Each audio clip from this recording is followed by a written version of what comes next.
আসসালামু আলাইকুম। আশা করি সবাই ভালো আছেন। সবাইকে স্বাগতম আমার নতুন ভিডিওতে। তো আমার এই যে দেখেন, আমার আপেলের মতো চেহারা লেবুর রসের মতো হয়ে গেছে। ঠিক মতো ঘুম না হইলে যত মানে যত ভালো স্বাস্থ্য হোক, যেমনই স্বাস্থ্য যেমনই হোক, নষ্ট হয়ে যাব, এটা একদম 100% গ্যারান্টি। তো আজকের ভিডিওতে মূল টপিক হচ্ছে, যেটা আপনাদেরকে বলার জন্য আমি ভিডিওতে আসা, মূল কথা হচ্ছে বিবাহিত জীবন নিয়ে, বুঝছেন? তো বিবাহিত জীবন নিয়ে আমি আপনাদের সাথে কিছু কথা বা আমার মনের আবেগগুলো ব্যক্ত করতে চাই। কারণ আমার কিছু কিছু বন্ধুরা আমারে বলতেছে যে বিয়ে করার পর নাকি অনেকটা চেঞ্জ হয়ে গেছে। মানে আমার বন্ধুদের দোষ নাই, আসলে আসলে বিশ্বাস করেন, বিষয়টা আমার বন্ধুদের দোষ নাই। দোষ আমারও ছিল। আমি যখন আনমেরিড ছিলাম, যখন আমার বিবাহিত বন্ধুরা ছিল, তারাও তখন যখন সিচুয়েশনে ছিল, তখন আমিও বলতাম যে ভাই বিয়া করিয়া বুঝা গেছিস কা। এই বলে না যে বিয়া করার পর বন্ধুরা হারায় ফেলাইছি, বিয়া করে বুঝলা গেছে গা, বন্ধুরা খোঁজখবর নেয় না, ফোন দেয় না, মেসেজ দেয় না, এরকম যে বলে না। তো এক সময় আমিও বলতাম, আমি আমার ম্যারিড বন্ধুদেরকে এভাবে বলতাম যে ফোন দাস নাকি সেজন্য, বা বিকে মানা করছে নি, এই অনেক কিছু বলতাম যে বিয়া করায় বন্ধুটার বুলা ভালাইছি, বিয়ে না করতেই ভালো ছিল। এখন আমাকে আমার আনম্যারিড বন্ধুরা বলে, বা আমার ছোট ভাই ব্রাদাররা বলে যে ভাই, মানে কারণ কি, কি কারণে ফোন দেন না, খোঁজখবর নেন না, মানে যাতা অবস্থা, কি কারণে এত পরিবর্তন কিসের জন্যে? তো এখন আমি তো যার যার সবাই, মানে সবার সাথে আলাদা আলাদা জবাব দিই না। তো আমি ভিডিওর মাধ্যমে আমি জবাব দিয়ে দিতেছি। তো যে যার যার উত্তর খুঁজে নিয়েন, বা ছোটো ভাই ব্রাদার থেকে বলতেছি খুঁজে নিও।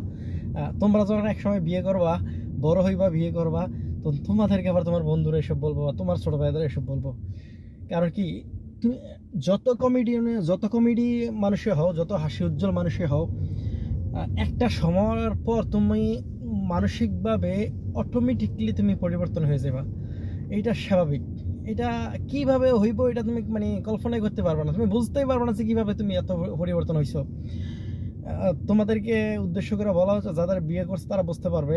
যেহেতু আমি আমার জীবন থেকে উপলব্ধি করতে, মানে মানে কারোর জীবন থেকে, গল্প থেকে নেওয়া না, এটা আমার বাস্তব জীবনের অভিজ্ঞতা আমি বলতেছি। বিয়ে করে এটার অর্থ না যে ওয়াইফ মানা করে বা বন্ধুদের সাথে মিশতে দেয় না, কারোর খোঁজখবর নিতে দেয় না, এটা না। বউ এসব, ওয়াইফ এসব ব্যাপারের কথা বলে না, ঠিক আছে? তো বউ এসব ব্যাপারের কথা বলে না, কিন্তু পরিবর্তনটা আসে কোথা থেকে জানেন? পরিবর্তনটা আসে, মনে করেন যে তখন আলাদা ধরনের একটা মাইন্ডসেট হয়ে যায়। মানে মানসিকভাবে চিন্তা ভাবনাগুলো একটু আলাদা ধরনের পরিবর্তন হয়ে যায়, আপনার না চাইতে এগুলো হয়ে যাব, ঠিক আছে?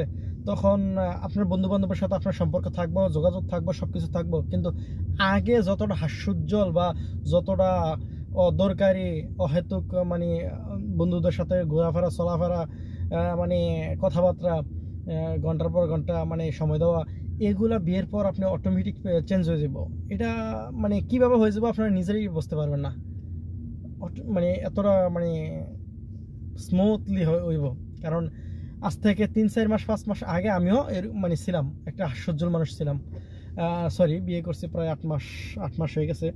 তো এখন ধীরে ধীরে নিজের মধ্যে নিজের পরিবর্তনটা বুঝতে পারতেছি, কেন আমি তো এমন ছিলাম না, এমন কেন হইতেছি। এটা কি বউর দোষ? না, বউর দোষ না। এটা কি আমার পরিবারকার দোষ? না। এটা মনে করেন যে একটা মাইন্ডসেট হয়ে যায় এরকম, ঠিক আছে? এরকম হয়ে যায় অটোমেটিকলি, এটা কেউ বলতে হয় না। তো যখন আমার বন্ধুরা যারা আনমেরিড আছে বিয়ে করবা, তখন তোমরা এটা উপলব্ধি করতে পারবা। তো যখন আমার ছোট ভাই ব্রাদার যারা আছে বিয়ে শাদী করবা, তোমরা এটা বুঝতে পারবা। তো কিন্তু বন্ধু বান্ধবের সাথে যোগাযোগ রাখতে হবে, সম্পর্ক রাখতে হবে। কারণ সত হইলো বন্ধু, বন্ধু বান্ধব বলা যাবে না, ঠিক আছে? বন্ধু যেমনই হোক বন্ধু। তো আচ্ছা, ঠিক আছে, ভালো থাকেন, তাই খাবো অন্য নতুন কোনো ভিডিওতে। ওকে।